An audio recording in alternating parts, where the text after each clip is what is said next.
Hey everyone, and welcome to RUBIN'S Mind Lab, where we break down the latest research into what it really means.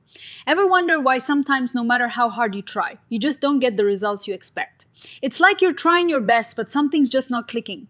Well, this new study dives deep into those moments, when effort just doesn't seem to pay off. The researchers here notice something interesting. We all hear things like no pain, no gain, and believe that if we put in the work, success will follow.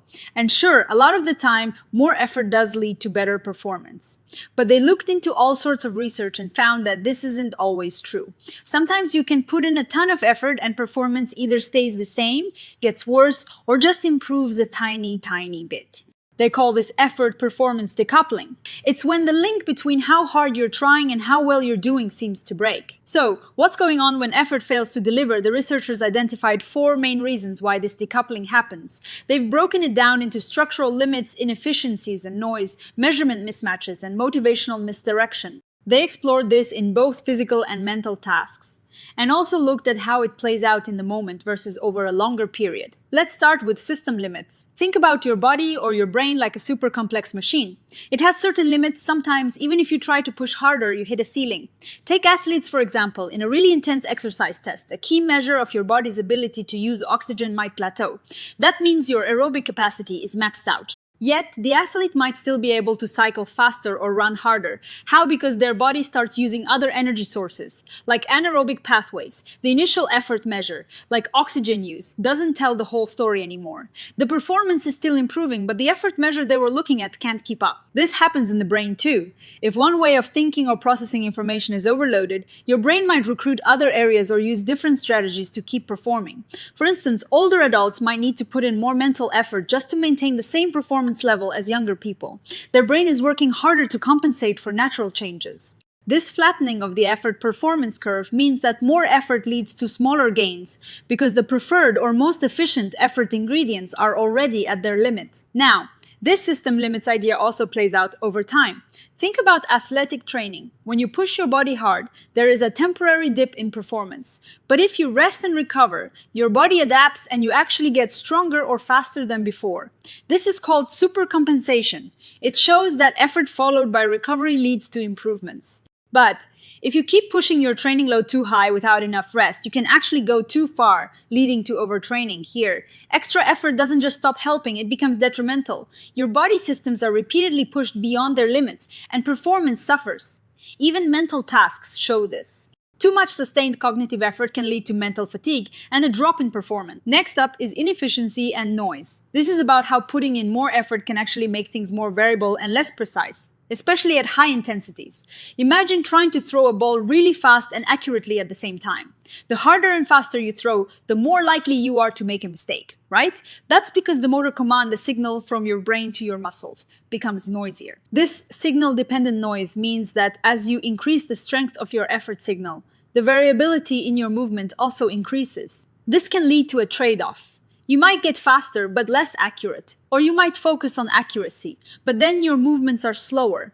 It's not that you're not trying hard enough, it's that the increased effort itself introduces more randomness. In the cognitive realm, this noise can show up in decision-making. Trying to be super fast at making a decision might lead to more errors. Conversely, taking more time to gather information can improve your decision quality. But eventually, that benefit might plateau because your brain gets noisy in how it processes that information. Even being anxious can amplify this noise, leading to choking under pressure where you perform worse than usual when it matters most. This happens because the anxiety disrupts your ability to control your attention, making your actions messier. This noise and inefficiency also affect us over time. In motor learning, practice usually makes us more efficient. But sometimes, even after lots of practice, we might still be doing things in a way that is not fully optimized, like using unnecessary muscle force. The researchers found something interesting. Sometimes taking a break from practice, even for a few hours, was needed to iron out these inefficiencies. This suggests that effort without adequate rest can actually hinder optimization. It's like your brain needs that downtime to sort things out properly. This is similar to how sleep helps consolidate learning for both physical and mental tasks. The third reason for decoupling is measurement mismatches. This sounds technical, but it is actually quite simple. It happens when the way we measure effort and the way we measure performance don't quite align. Imagine trying to measure how hard someone is lifting a weight. You could measure their heart rate or how much oxygen they're using. But if the actual performance is about how much force they're exerting directly from their muscles, then heart rate might not be the best measure. Comparing force output to heart rate could look like there's weak coupling, when in reality, if you measured muscle electrical activity, you'd see a much stronger link. This can also happen with subjective effort. How hard something feels can follow different rules than the actual physical or mental output. For example, there are laws in psychology that say our perception of intensity doesn't always increase linearly.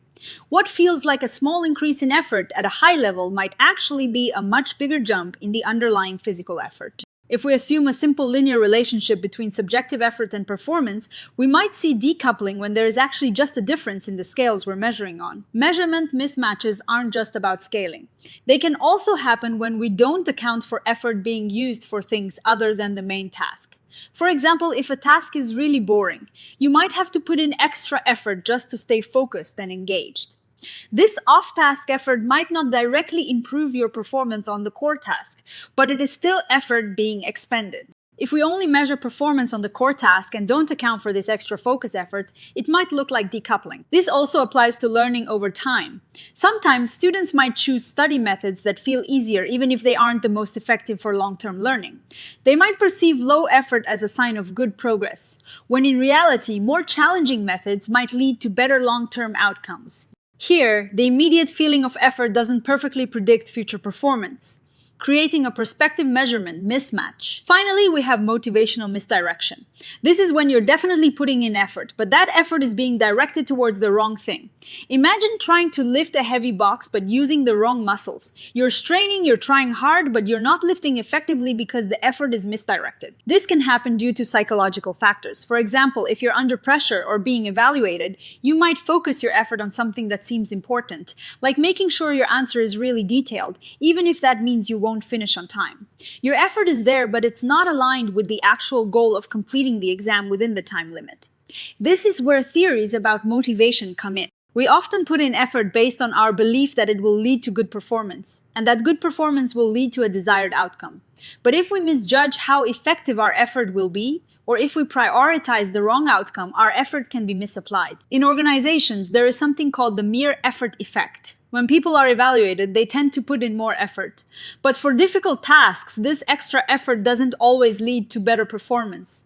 It's like they're trying harder just because they're being watched, but the effort isn't necessarily channeled in the most effective way. This also applies to challenges. If a task is too easy, you might not put in enough effort for optimal learning or performance.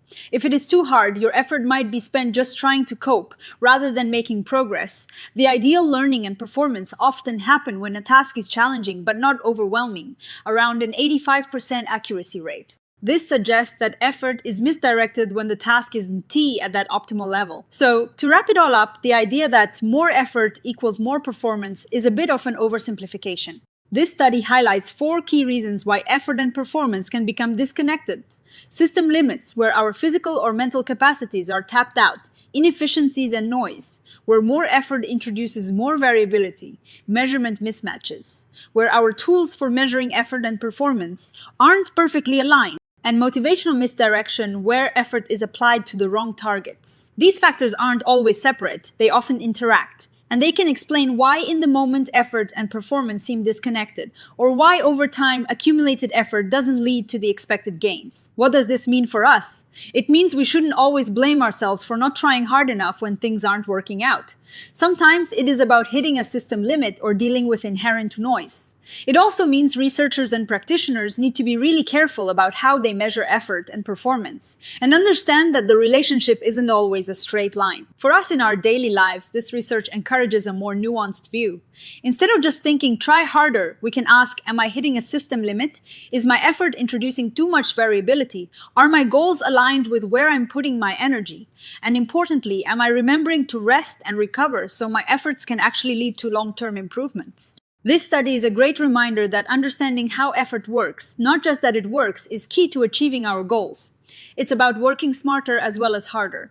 What do you think about these reasons for effort-performance decoupling? Have you experienced any of these yourself? Let me know in the comments below. If you found this breakdown helpful, please give it a thumbs up and subscribe to RUBIN'S Mind Lab for more fun explorations into the world of psychology.